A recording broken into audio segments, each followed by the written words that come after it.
Welcome! Today's a great day to learn new things, isn't it? But before we start our session, take a look at today's agenda.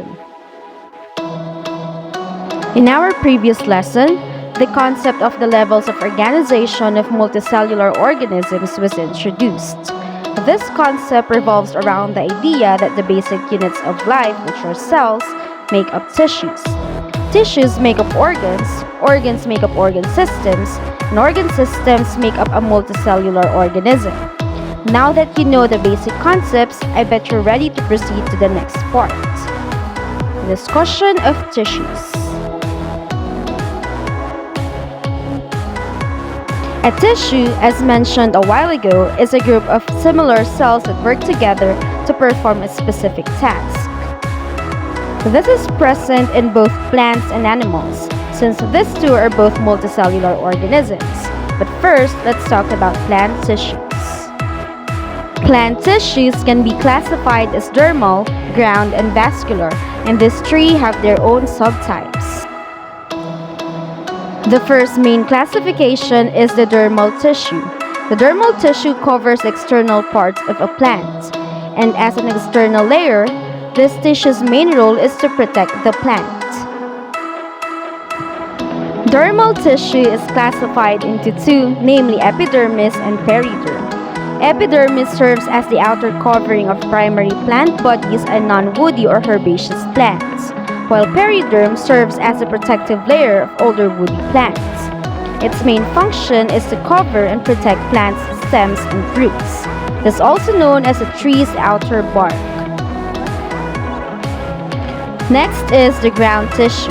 The ground tissue is responsible for the synthesis and storage of essential compounds.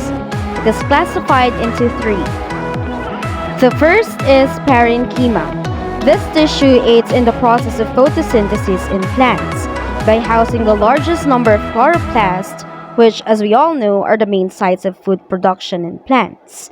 And thanks to the large vacuoles found inside parenchyma cells, more food and water will be stored by the ecosystem's great food producers. The second type of ground tissue is collinchyma. The thickened walls of collinchyma provide structural support for growing shoots and leaves. Sclerenchyma, the third type of ground tissue, also provides support and strength to plants. The combination of two types of cell walls and a high cellulose content makes it a mighty support structure in plants. The last plant tissue system is the vascular tissue. Vascular tissues transport essential substances such as water, minerals, and sugars to different parts of the plant. The two types of vascular tissue are xylem and phloem. Xylem is the water-conducting vessel of plants. It transports water molecules and dissolved minerals from roots to leaves. On the other hand, phloem transports the manufactured food in the form of sugars from the leaves to other parts of the plant.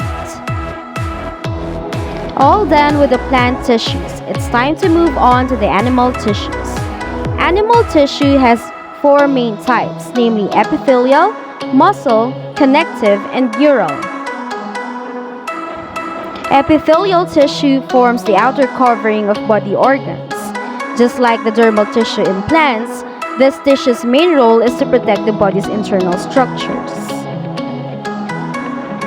Next is the muscle tissue, which, as the term suggests, makes up the muscles in animal bodies. The three types of muscle tissues are skeletal, which moves the bones and accounts for 40% of the body mass, the smooth muscle, which are responsible for involuntary movements in the internal organs, and the cardiac muscle, which contracts the heart to pump blood. The third type of animal tissue is the connective tissue. This tissue connects and binds organs and other tissues. Its four types are blood, bone tissue, cartilage, and adipose tissue. Last is the neural or nerve tissue. This is the main tissue component of the nervous system. And since the word system was mentioned, let us now move on to the discussion of the 11 organ systems. But first, let us define the word organ. An organ is a group of tissues that work together to perform a specific function.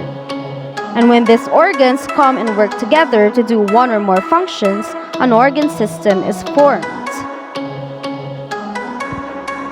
The first of the 11 organ systems of the human body is the nervous system. The nervous system is responsible for collecting, processing, and interpreting sensory information. It also manages the functions of every organ in the body. The brain, spinal cord, sensory organs, and the nerve tissues are the main parts of this system. Second is the circulatory system, the main system responsible for transporting oxygen and nutrients throughout the body, while simultaneously removing carbon dioxide produced from cellular respiration. The three main parts of this system are the heart, the blood, and the blood vessels.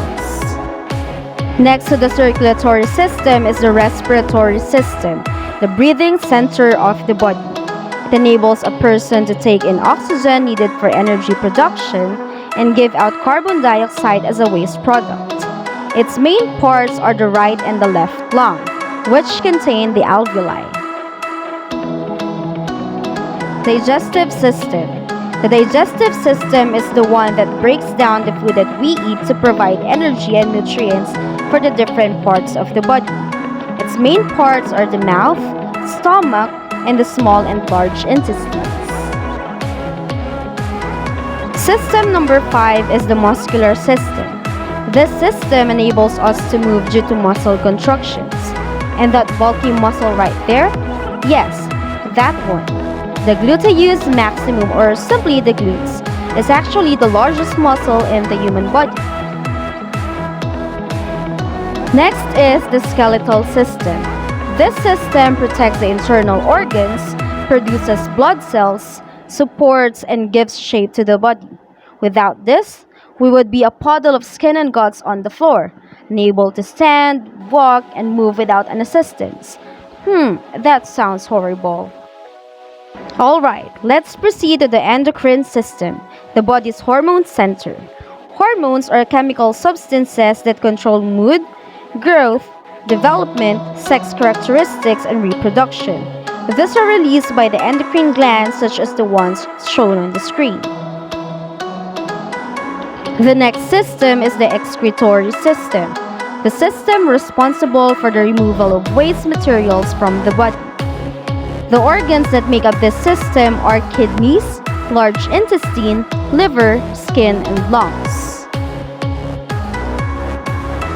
System number 9 is the integumentary system, the largest system of the human body. And not just that, its main part, the skin, is known as the largest organ of the human body. The system, which accounts for roughly 16% of the total body mass, serves to protect the body both from foreign invaders and danger of dehydration. Number 10 on the list is the reproductive system. The reproductive system helps in the production of an offspring from the union of a viable egg cell and a viable sperm cell. The primary reproductive organs or gonads are testes for males and ovaries for females. The last organ system and the most essential barrier of our bodies against the threats of the pandemic is the immune system. The immune system's main function is to protect the body from harmful chemicals, microbes, and cell changes that could make a person ill. And as much as it takes care of your body, you should also take care of it by getting enough rest, eating healthy foods, staying hydrated, and taking your daily dose of vitamin C. Activity time. Among the 11 organ systems, which do you think is the most important? Comment below. Thank you. Till next time.